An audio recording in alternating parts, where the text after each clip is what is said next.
Karukunan Wargi Sunda atau Kerukunan Warga Sunda KWS Sulawesi Selatan dan Sulawesi Barat merupakan organisasi yang mewadahi warga Sunda di perantauan yang berdomisili di Sulselbar melaksanakan penyembelihan hewan kurban Sabtu 7 Juni 2025. Kegiatan yang digelar di Sekretariat KWS di Kelurahan Daya Kota Makassar ini merupakan bagian dari program kurban serentak yang dilaksanakan di berbagai perwakilan kabupaten kota.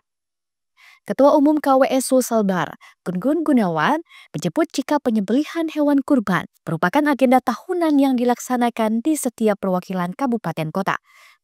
Kurban di lingkungan KWS Sulselbar ini diharapkan menjadi ajang penguatan kepedulian antar warga, terutama bagi sesama perantau asal tanah Pasundan. Total terdapat lebih dari 30 ekor hewan kurban yang dikumpulkan KWS di berbagai daerah, termasuk 9 ekor sapi yang dikurbankan di Makassar. KWS mengajak seluruh warga Sunda di Sulselbar untuk terlibat dan menjadikan momen kurban sebagai wujud pengabdian sosial. Kita harus mengambil partisipasi, kontribusi momen kurban ini atau Idul Adha ini menjadikan momentum selain daripada kita ibadah mencontoh Nabi Ibrahim alaihissalam, juga pun tentunya untuk masyarakat lokal ya, kita bisa berikan itu tentunya bisa berbagi lah.